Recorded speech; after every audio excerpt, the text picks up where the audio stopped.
Hello. In this video, I'm going to show you the whole process of attacking a Windows computer and planting a persistent backdoor. And so here is the process. And so you can see here, I'm going to log into our cyber range. And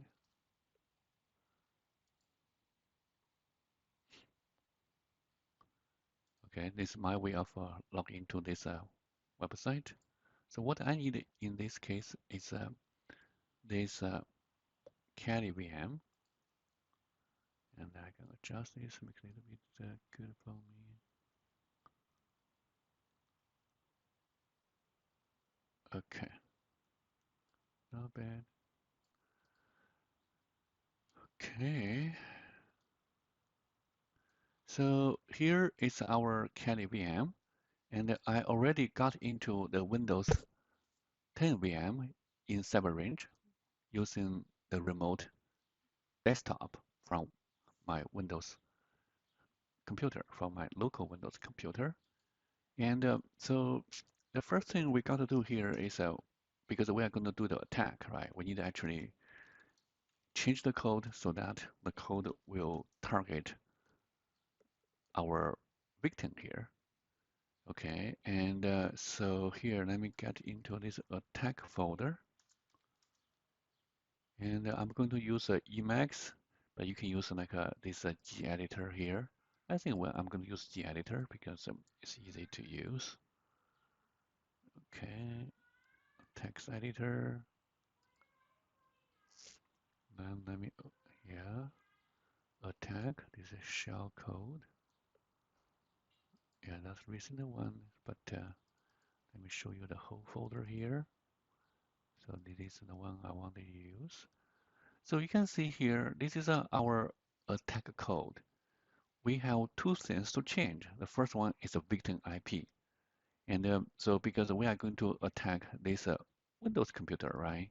So we need to know the IP address of this victim. So it's 192.168.7.101.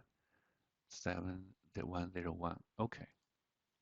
So I come back to here and change this IP address 7.101. Great. And then here, and this is our actually something called a payload. And so basically we sending this to the chat server because the chat server has some kind of a vulnerability, and the chat server actually will run this code. And but this code was generated for the previous old IP address, right, for the old computer. So we have to change it.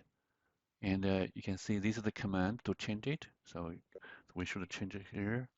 192.168.7. Actually here, we need to change this to our own uh, IP address. I have config 779. I remember it's 192.168.7.79. And so we need to change this. So the reason is, you know, when we attack the victim computer is going to run the code. And so the code actually will collect back to this attacker's computer.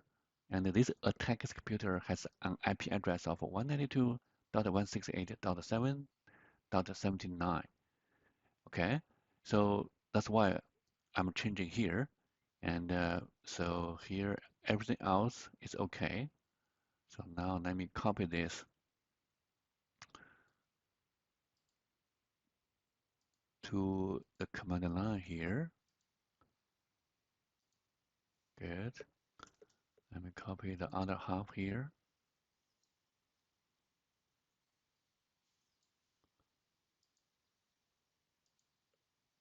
Okay. so many. Let me close one. So we now get confused. Great. Paste. Good. So everything looks good. And so we run this command to generate the code we want. So this code will run on the victim's computer. Everything's good. And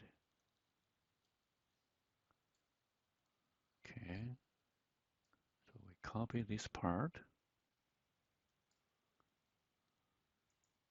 right click, copy. Good. Okay, then we come to here and then paste it. So, and we'll save it. Good. So I think everything's done here. So we are done with editing. And so next step is we are going to attack, right? And so let's see here, the chat server will run. And so people can actually chat, but they don't know they are under attack. It's actually here. And okay, it's one server here. And then, okay, and I think Windows deleted this file. And so I have to compile this file again.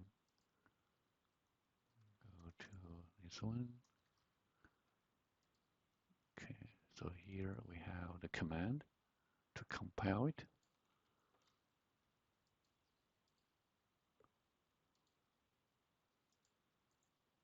Great. Just compile it.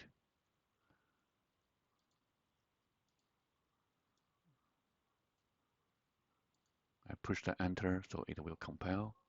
So now we run this one. Okay, so now the chat server is running, right? And so we come back to here.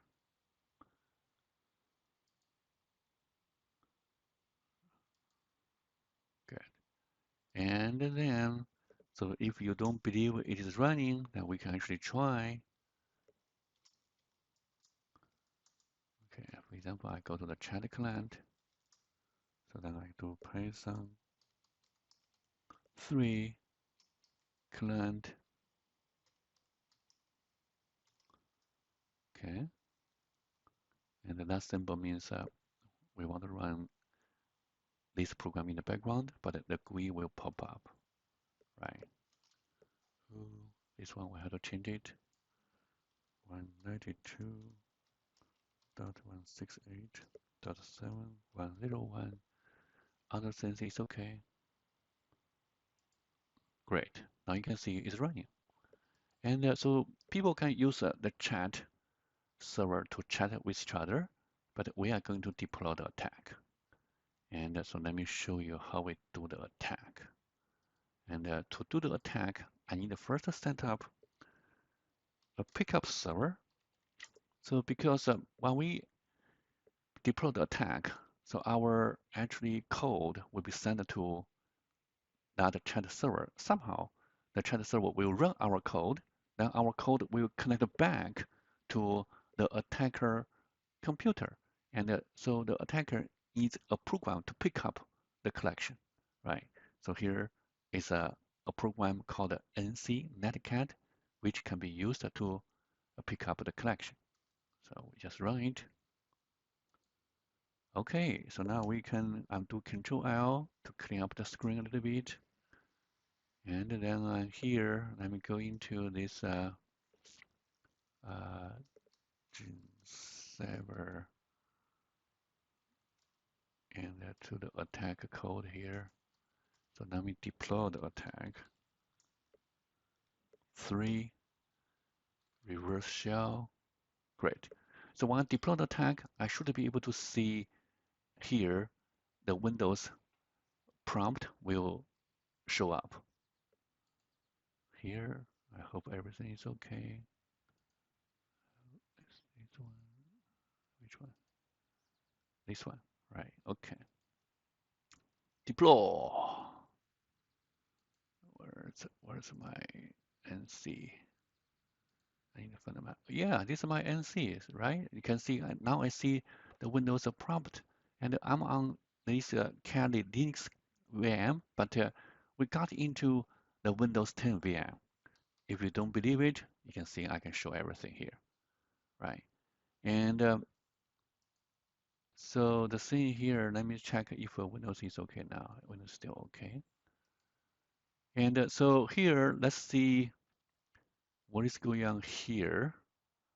And so we got into Windows 10 VM, and we are going to actually deploy a backdoor.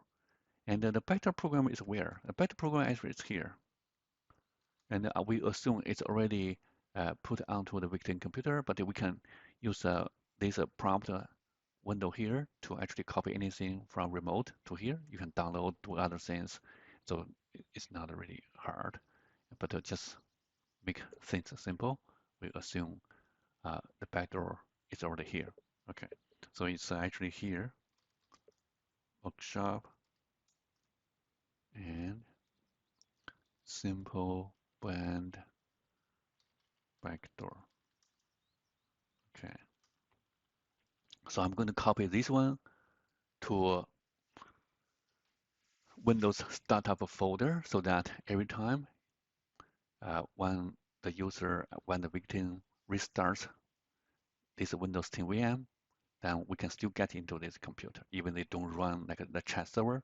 But once we plant this backdoor over there, we can always get into this computer. This is the command we are going to use to do the copy. So we copy, let me put the full name here, C. Okay, I think it's right. We succeeded, and actually now let's see. You can actually now start this uh,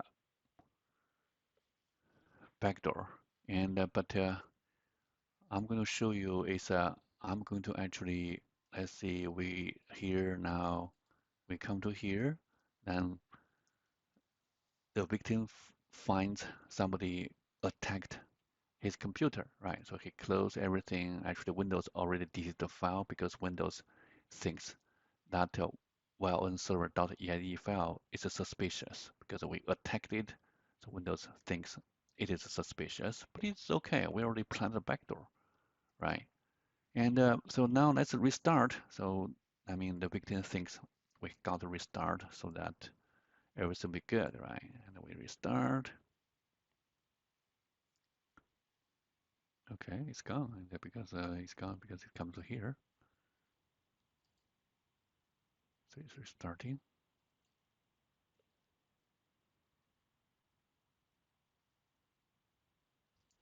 Okay, so let's log in.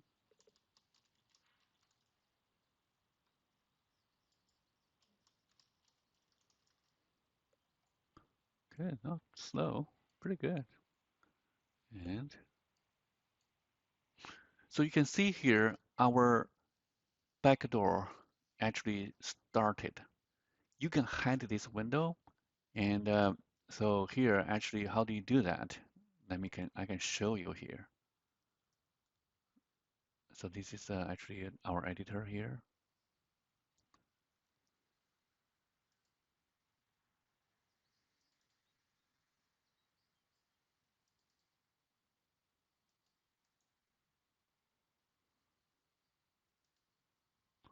So you can see here, I have a code actually to hide that window.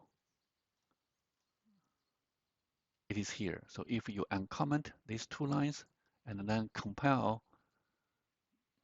this file with this command, okay, then here you will not see any kind of a window here. So this will be more stealthy.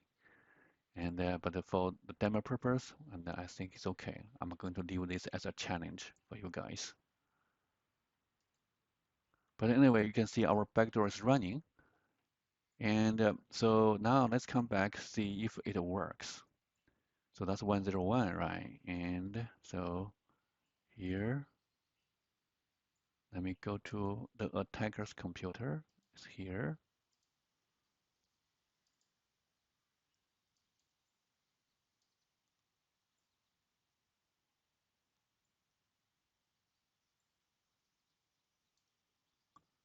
Okay, how do I get into that backdoor? How can I get into Windows again? So this is how you do it. So I'm going to use NC again. NC can work as a server. NC can also work as a client to connect to the backdoor to a remote computer. So it will be 192.168.7.101. 31337. Okay, great. Now you can see we can get into the Windows 10 VM again because of the backdoor. Even see here that chat server is not running.